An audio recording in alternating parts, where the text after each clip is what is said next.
They all are. They're all slow. Dark in here too. How you doing, Mark?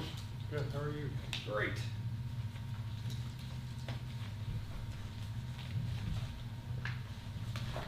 All right, order it live. Ready? Yes. Go ahead and call to order the September 7th Madison Redevelopment Commission. First order of business is the approval of the minutes from the August 3rd, 2021 meetings. Everybody had a chance to review those? Yes. Any questions or comments? A motion to approve? I make a motion to approve the minutes. Second. All those in favor? Next up, claims approval. Looks like $330,976.52.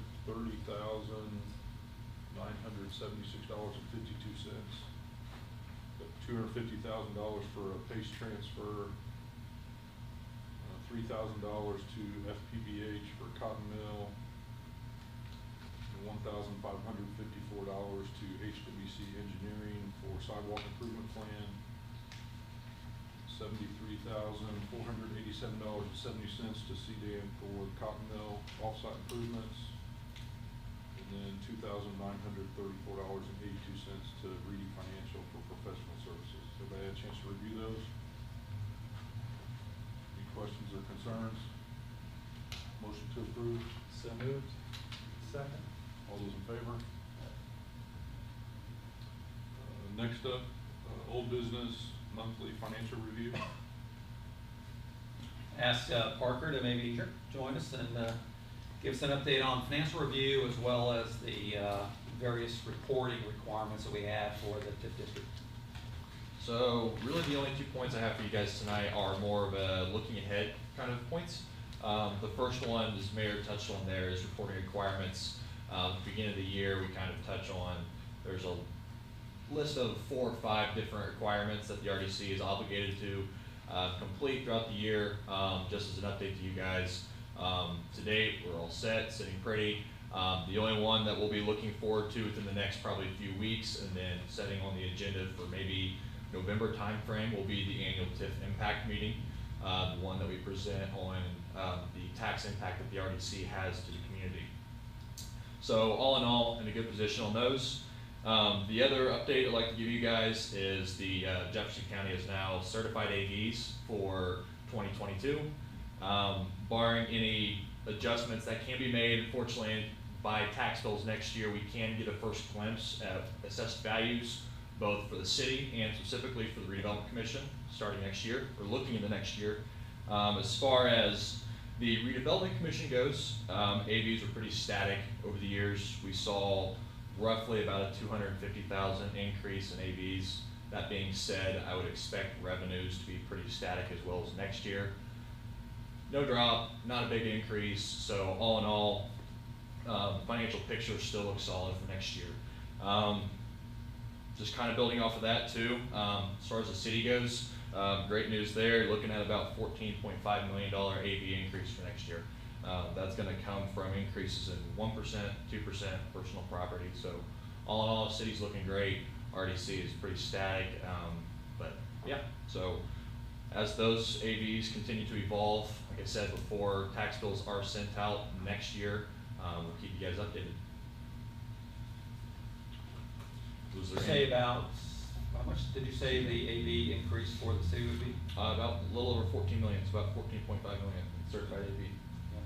So always helps the tax rates. I mean, that sounds almost like a 20% increase. Is that, did you put any percentage? As far as percentage wise, I don't necessarily have that. I could crunch the number real fast, but majority of it, that's about a 20% increase. Majority of it came from real property, which is always good. That's the one that's going to fluctuate the less. Personal property obviously is the one that tends to has ebbs and flows a lot more commonly. So you're increasing in the right areas, which is always great. You know that for we're also working through the budget process right now with City Council, and our tax levy went up 4.3%. That's a running 6-year average basically. So some of the years where we actually had some decline dropped off, and now we're starting to see more growth. We had another 4% last year too. So everything is moving in the right direction with regards to tax levy even after credits for the property tax caps that he was referring to a minute ago. Yeah. And then you mentioned too, Parker, things remain a little static, but I would just clarify that in late 2019, one of the things that we did was we looked at all of the property values inside the TIF district, and there were some where we had declining assessed values, and so those were removed out and then put back in at a new base, so that we could start capturing the increase on those. So we did experience about $250,000 increase in TIF revenue districts this year and in the future. So even though it's static, it's actually because of some work that the groundwork that we laid in 2019. Sure. Yeah. Absolutely. Do you have any data on actual collection rates? As far as historically speaking, I know looking at the TIF, it's not been anything of notice, 2%, maybe 1% here or there. No big delinquencies that we've seen. That's something that we kind of keep an eye on as far as looking at prior years.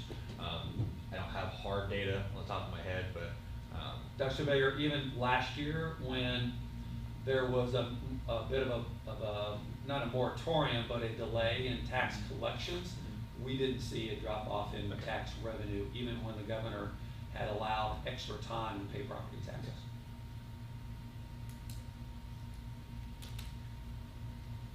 On the financials, we're showing a $4 million revenue projection. Yep. In December. Yep. There's a notation there about avoiding a cash spend down within Yes. the fund. Do we still have requirements as far as the spend down is concerned? Requirements as in, I thought we were only allowed to hold so much. there's no ongoing, that's like similar to like a debt fund where you can only be carrying X percentage of expenditures. There's nothing pertaining that to the redevelopment commission. I don't know if you're referencing maybe like our cash reserve goal. Nothing off the top of my head as far as like a requirement to the state or anything revolves around that for the redevelopment commission. But again, that $4 million is more of like that outside funding.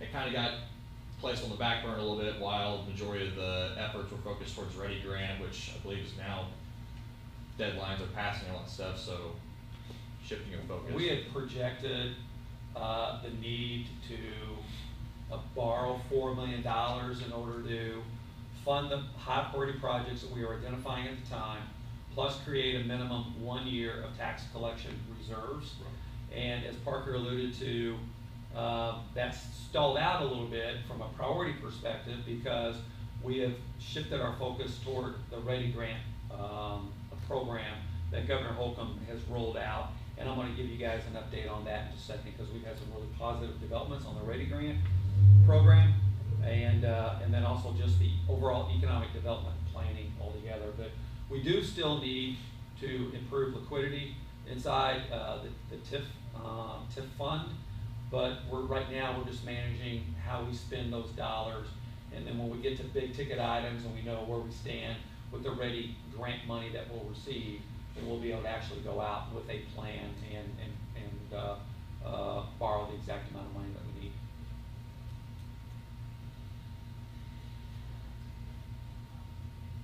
Any questions for Parker? Thanks, sir. Parker, thank you. Thanks, guys.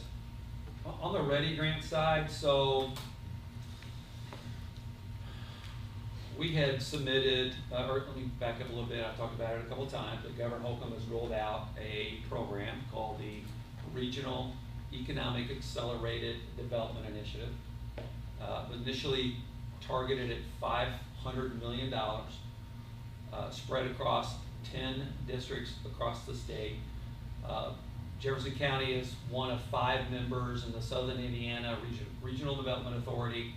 So we went on into a process where we had to submit plans to the Regional Development Authority for our share of some of those READI grant funds, which at the time was expected to be allocated about $50 million per RD across the state. Well, as it turns out, $500 million is still in play.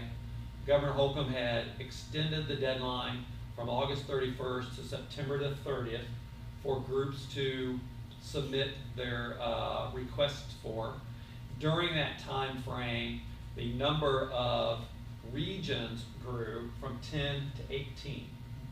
So it's actually potentially going to reduce the amount of money that's going to be allocated out of the $500 million per region.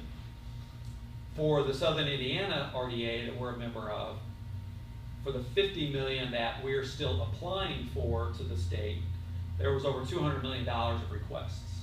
City of Madison's, we did about a year's worth of economic development planning in a very short period of time. We submitted 2 plans. One is a destination development plan, one is a workforce development plan, and we asked for approximately $11.1 million.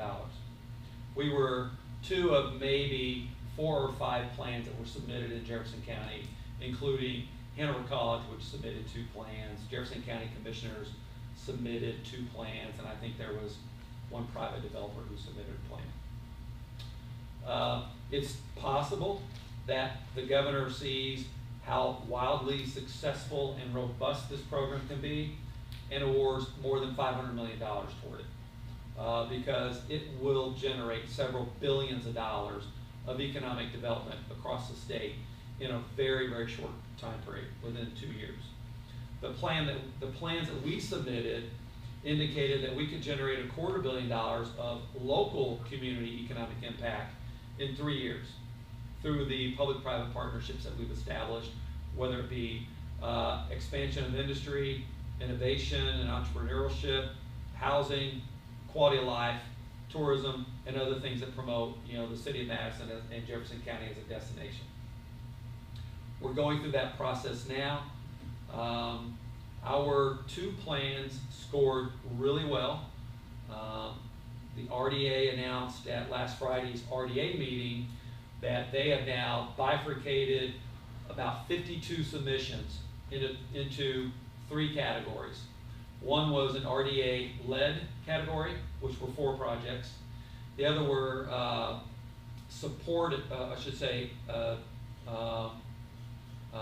partner projects, which our destination development was 1 of about 20. And then the other category were supporters. And so the last category, basically, which our workforce development plan fell into, was if there's additional monies allocated, we still want to encourage you to pursue that economic development, and if there are additional monies allocated, we'll start allocating them to the projects that fall into that 3rd category. But we are working with them now to refine the submission for the Southern Indiana RDA, which will include the RDA-led projects and the projects in which that they've scored high, which includes our destination development plan. And inside that destination development plan, we asked for about $8.5 million of READI grant funds. And that itself could generate almost $100 million of economic development for destination. So we're still doing a lot of work on economic development, but that's also kind of put us a little bit in a holding pattern relative to how much do we go out and borrow, because we know which projects we've identified in those 2 submissions. We don't know yet which ones are going to be allocated money through IEDC, which is the state agency, Indiana Economic Development Corporation, that's actually going to review the entire state's submissions of READI grants and then make the actual awards back out to the regions. So we're still looking at this every day. There's still a lot of work to do. Right now, we're in a good cash flow position because quite a few of the things that we had identified as projected investments, have fluid dates on them. We can do them this year or next year. And the big ticket ones, we don't have to do this year. We can wait to the end of the year when the READI grants are awarded, and then pick that up and start in first quarter with borrowing money to put sufficient funds inside the TIF district to complete all our high priority projects. So we're still in a great cash position, and the good news is we do have a lot of public-private partnerships going on across the city.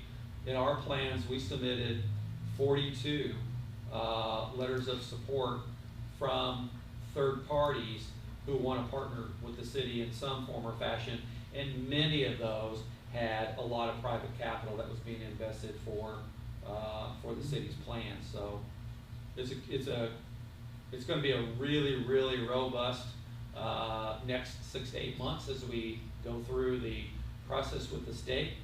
But the next 3 years are going to be unprecedented for the amount of investment that we're going to bring to the city, which has already been quite a bit the last 2 years. I think I talked here at the last meeting, and I've talked it in other forums too, about our population growth is headed in the right direction. We've had tremendous population growth in the last 2 years. The census information has been released, and all of that is building on the momentum that we have. In the next 3 years is just going to be fantastic from a housing and commercial and workforce and tourism development across the community. Happy to answer any questions on that. More information, again, as we learn it. But the next step we have is to finish some work on our descriptions to help the RDA with its submission to the state. And we're doing that this week. They've hired a videographer to come to Madison to film a bit of a story about Madison and our destination development plans. Same thing with Hanover College and the Ivy Tech partnership that they have for the vet tech school out there. But we'll learn more over the course of the next, like I said, 6 to 8 months. And then we're also working on the other part of the city with regards to funding and economic development is the monies that we receive from the American Rescue Plan Act. We received $2.7 million. The city council's already approved a local plan, and that money is primarily dedicated toward drinking water, stormwater, speeding the recovery of tourism, premium pay for essential employees, and other things that are eligible under the Treasury rule for that. And we're trying to partner with the county commissioners in our clean drinking water plans. So there's a tremendous amount of economic development investment activity happening all across the city right now. Thank you. Anyone? Any other comments? New business, downtown parking study? So, Board, I'd hoped that HWC would be able to join us today to talk about a proposal that we've been working on with them. HWC Engineering recently completed a master sidewalk plan for the Redevelopment Commission. That's already paying dividends. We've been able to, for the first time, create a rating system for our sidewalks, as well as create an inventory and an asset management plan for our sidewalks citywide. We've been able to partner that data up with our rating system and street paving programs, because now what we're able to do is see where are our bad sidewalks and streets. So because of the way state grant funding works, we have the opportunity now to use some state grant funding to repair sidewalks if we're doing it at the same time we are repairing streets.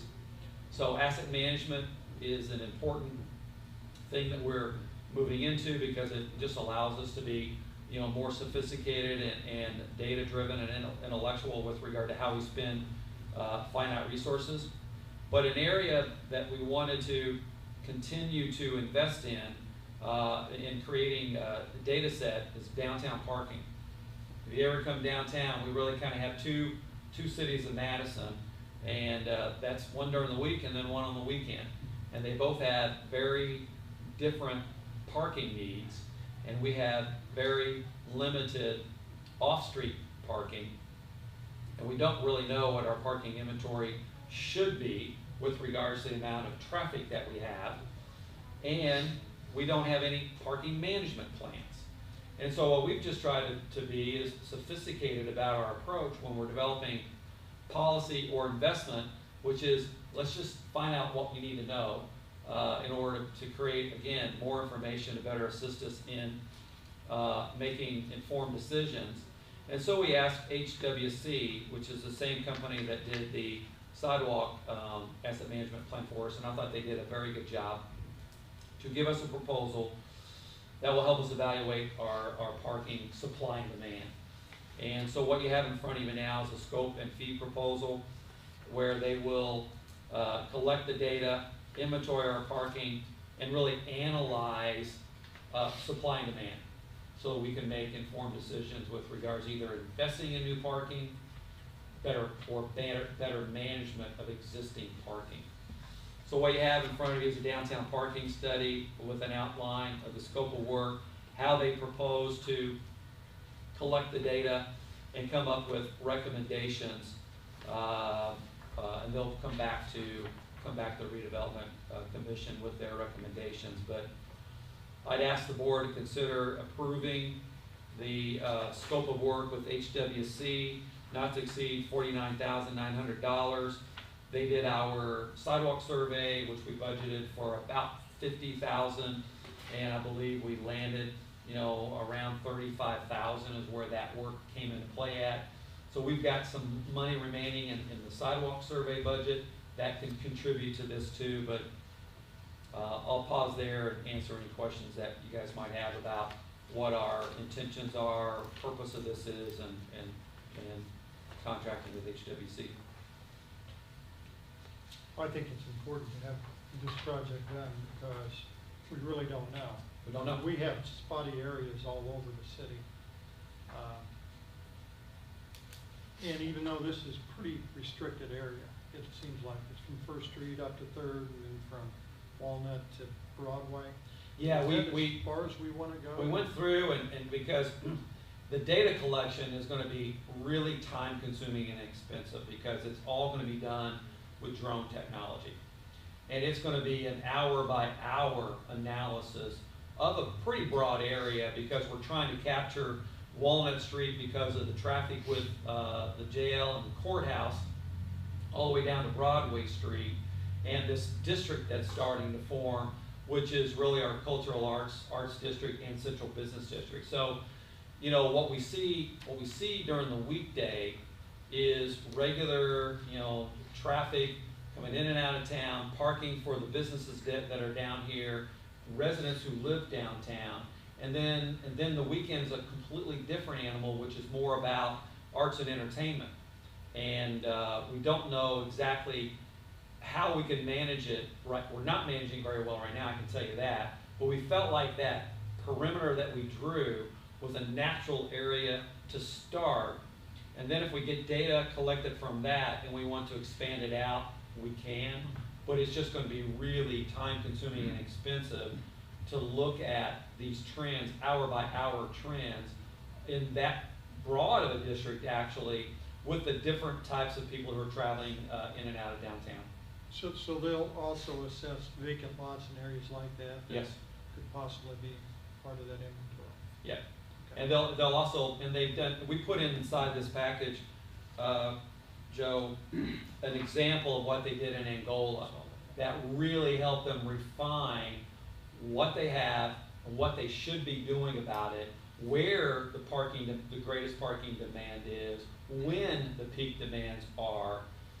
And I think there's a lot to be gained from this type of analysis from a policy and investment perspective, and that's where we want to start with from the data first. So from a budget standpoint, have we updated the financials with this request? We haven't updated it yet. We'll put it in on the next one, but we did have about $15,000 left over from the sidewalk survey. I feel very comfortable that, as I mentioned earlier, Dan, that a lot of these projects we have in here are fluid. They can be moved around so that we don't have any liquidity issues inside the TIF district. Are there any plan amendment changes or concerns that need to be addressed as some of these things change? This is obviously a new request. Yeah. There isn't any need for an amendment to our redevelopment plan so far because it was a very broad plan, and in many respects that you can ignore the dollar amounts because those are estimates at the time. Right. Things like this in capital investment that we make, The only change we've had to make, excuse me, is the shopping center on the Hilltop Plaza. That's been made. Otherwise, the comprehensive nature of the redevelopment plan that you all approved, I want to say maybe around 2017 or so, is still operative. Yep. So at this point, we're looking for a motion to approve not to exceed $49,900. Yes, sir. For HWC. Before we move to that, Yeah. just one last question. I'm just looking at page 7 of the financial report. And there are multiple projects in here that we could potentially piggyback this off of. I mean, like, for example, riverfront overlook parking. Right. I mean, we could embed it inside of those as part of a study to determine what we need to do. I mean, would that be a fair place to stick it? Well, that's a different one. That's very different because what that particular category has taken on a little bit of change in the last couple of years. The city is entered into an agreement with Historic Madison, I want to say maybe the summer of 2019, with regards to improving property that HMI is transferring to the city on Poplar Street. We've been working with HMI to redesign that, and they've been great to work with. But that overlook parking really is the Vaughn Drive area, and that is a completion of, this is how more complicated it gets, Dr. Stubaker, a completion of plans that were done around 2009 with Bicentennial Park, where we didn't finish some things that was in those original plans, like the overlook parking and the amphitheater down there. So we've got some plans, and that's part of our destination development, to finish what was originally conceived back in 2009, modernize it, but the overlook parking there is a true change to that parking venue and area that's just west of Bicentennial. So it's outside of the scope of this, because this is more about the Cultural Arts District and Central Business District parking study that we need. But, you know, another point that I would make here is, again, is how fluid some of these things are. And relative to that comment, the dollar amounts are all still moving targets. And as we change the scope of work, it affects the dollar. Some things are going to drop off. Some things are going to get added. All of them kind of fall into that category. If we try to do everything that was in that redevelopment plan from 2017 or so, you know, we'd need $100 million roughly. But we do these things over time. We do the ones that are high priority, and ones where we can really create more leverage and impact with other investment dollars.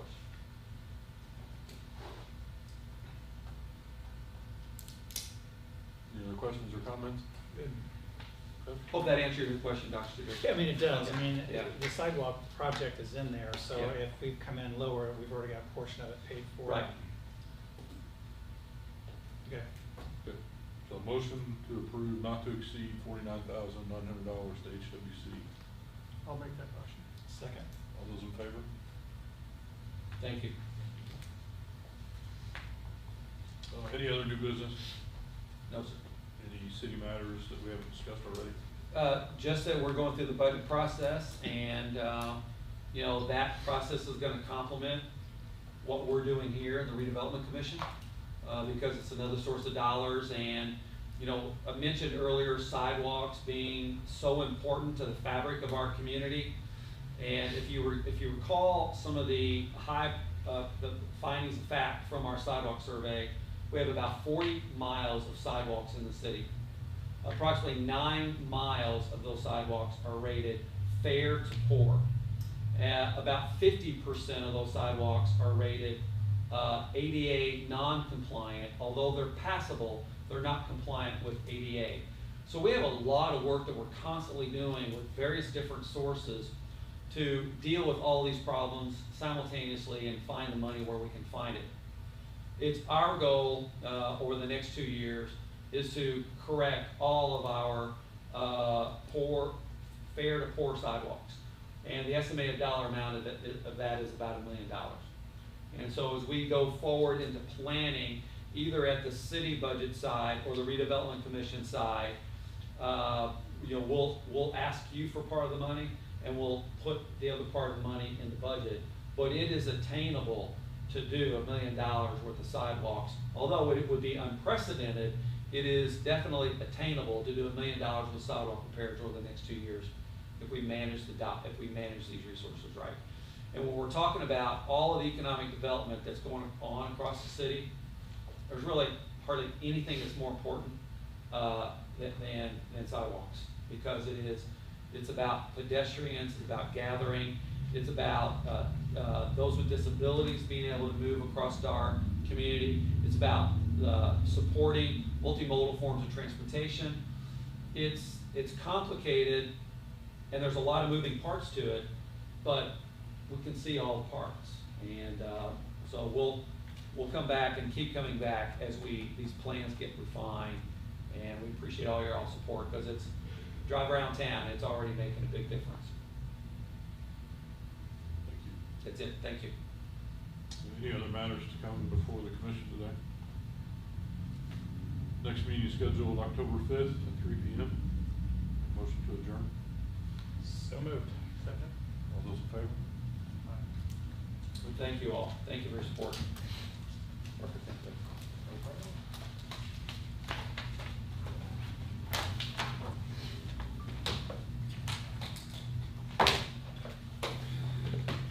Onward and upward. Boy, your hair different. I know. Straight it out. I'm noticing. Got rid of the curl, didn't you? Yeah. We should have asked if our, Mr. Gasaway wanted to make a comment. You got anything for the good of the cause? I'm good. Cheers. Yeah. Sounds like a good football game last Friday night. Chips? Yeah, we were, Shipping. we were, Yeah, there's a lot of rumors flying around right now. and they fumbled in the second quarter. We scored, and they kind of shamed me that time of the game, and we were right there. That's great. Yeah, it was, kids were playing hard.